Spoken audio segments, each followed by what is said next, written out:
une odeur de pain chaud, et tu es soudainement dans la cuisine de ton enfance. L'odeur du chlore d'une piscine, et tu revois tes étés d'il y a 20 ans. Le parfum de quelqu'un, et une personne que tu croyais avoir oubliée, est soudainement là, aussi présente que si c'était hier, ça t'arrive tout le temps, et tu ne sais pas vraiment pourquoi. Pourquoi les odeurs ont ce pouvoir unique de traverser le temps en une fraction de seconde, alors que d'autres sens ne font pas ça. Aujourd'hui, je vais t'expliquer exactement ce qui se passe dans ton cerveau et pourquoi l'odorat est le sens le plus puissant que tu possèdes si une odeur t'a déjà ramené des années en arrière en une seconde. Laisse un like maintenant. Et reste jusqu'à la fin, ce phénomène a un nom, les scientifiques l'appellent la mémoire olfactive, ou plus précisément la réminiscence de Proust. Ce nom vient de Marcel Proust, ou l'écrivain français qui a décrit ce phénomène avec une précision extraordinaire dans son roman À la recherche du temps perdu, en 1903. Il raconte comment l'odeur et le goût d'une madeleine trempée dans du thé lui a instantanément rappelé des souvenirs d'enfance, avec une intensité émotionnelle qu'aucune autre sensation n'avait jamais produite, et pendant des décennies, les scientifiques ont essayé de comprendre pourquoi. La réponse qu'ils ont trouvée est fascinante. La première explication est anatomique. Et elle explique tout tes sens passent par un relais avant d'atteindre les zones émotionnelles amnésiques de ton cerveau, la vue, l'ouïe, le toucher. Le goût, tous ces signaux passent d'abord par le thalamus, une sorte de centrale téléphonique du cerveau, qui filtre et redistribue l'information, mais l'odorat est différent. Complètement différent, les signaux olfactifs arrivent directement, sans passer par le thalamus, directement dans le bulbe olfactif, qui est physiquement connecté à deux structures cérébrales fondamentales, l'amygdale, le centre de traitement des émotions, et l'hippocampe, le centre de la mémoire à long terme. En clair, les odeurs sont le seul sens qui a un accès direct à tes émotions et à tes souvenirs, sans filtre, sans détour, sans traitement d'intermédiaire. C'est pour ça qu'une odeur peut déclencher une émotion avant même que tu aies eu le temps de réfléchir. Et c'est pour ça que les souvenirs olfactifs sont souvent plus émotionnels que les autres. La deuxième explication répond à une question que tu t'es peut-être posée. Pourquoi les odeurs ramènent souvent des souvenirs d'enfance plutôt que des souvenirs récents? La réponse est dans ce que les chercheurs appellent la bosse de réminiscence olfactive.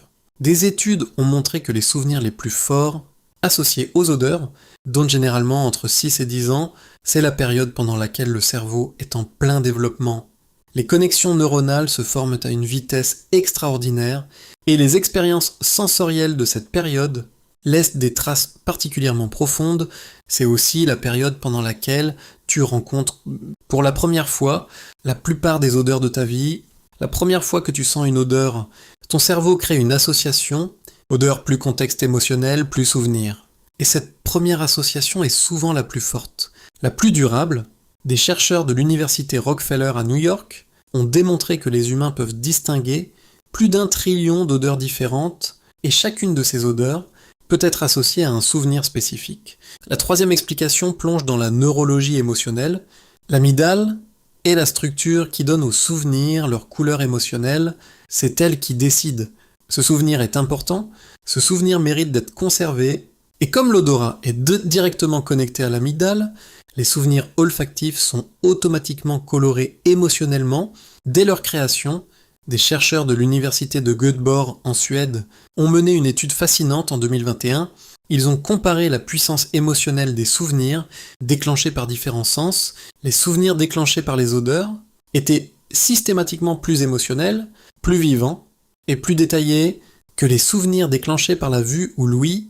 C'est ce qui explique pourquoi, quand une odeur te ramène dans le passé, ce n'est pas juste une image, c'est une sensation complète. Tu ne te souviens pas juste de la scène, tu la revis, on est à la moitié, et ce qui vient ensuite, c'est la partie la plus surprenante. Pourquoi certaines odeurs déclenchent de la tristesse? Et comment les thérapeutes utilisent maintenant l'odorat pour traiter les traumatismes? Abonne-toi si tu ne l'as pas encore fait, hein. Voilà quelque chose que beaucoup de gens ont vécu. Certaines odeurs ne ramènent pas de bons souvenirs, elles ramènent de la douleur, de la tristesse, parfois même de l'anxiété, et c'est exactement le même mécanisme, mais dans l'autre sens, si une odeur a été associée pour la première fois à une expérience traumatisante ou douloureuse, ton cerveau a créé cette association odeur plus danger, plus émotion négative. Et cette association peut rester active pendant des années, voire des décennies, C'est pour ça que certains anciens combattants peuvent être déclenchés par certaines odeurs, et c'est pour ça que certaines odeurs apparemment neutres peuvent provoquer une montée d'anxiété inexpliquée. Ton cerveau se souvient même quand tu as oublié consciemment, et voilà la partie que peu de gens connaissent. Des chercheurs et des thérapeutes utilisent maintenant les propriétés uniques de l'odorat pour traiter certaines formes de dépression, d'anxiété et même de perte de mémoire liée à Alzheimer.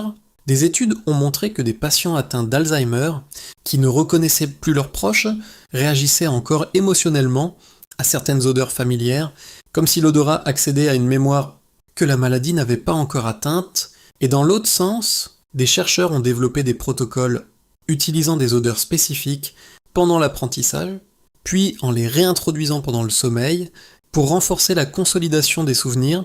L'odorat est le sens le moins bien compris, et pourtant probablement le plus puissant que tu possèdes. Voilà pourquoi certaines odeurs te ramènent instantanément des années en arrière. L'odorat est le seul sens connecté directement à l'amygdale et à l'hippocampe. Sans filtre et sans détour, les souvenirs olfactifs sont créés en premier, pendant l'enfance, et sont automatiquement colorés émotionnellement, ce qui les rend plus vivants et plus durables que les souvenirs visuels ou auditifs. La prochaine fois qu'une odeur te ramène dans le passé, rappelle-toi, ce n'est pas de la nostalgie, c'est ton cerveau qui fonctionne exactement comme il est conçu, avec une précision et une fidélité extraordinaires, conservant des expériences que tu croyais avoir oubliées depuis longtemps. Si cette vidéo t'a appris quelque chose, laisse un like, dis-moi en commentaire quelle odeur te ramène le plus loin dans le passé. Abonne-toi à la chaîne pour apprendre des choses que personne ne t'enseigne. À très vite.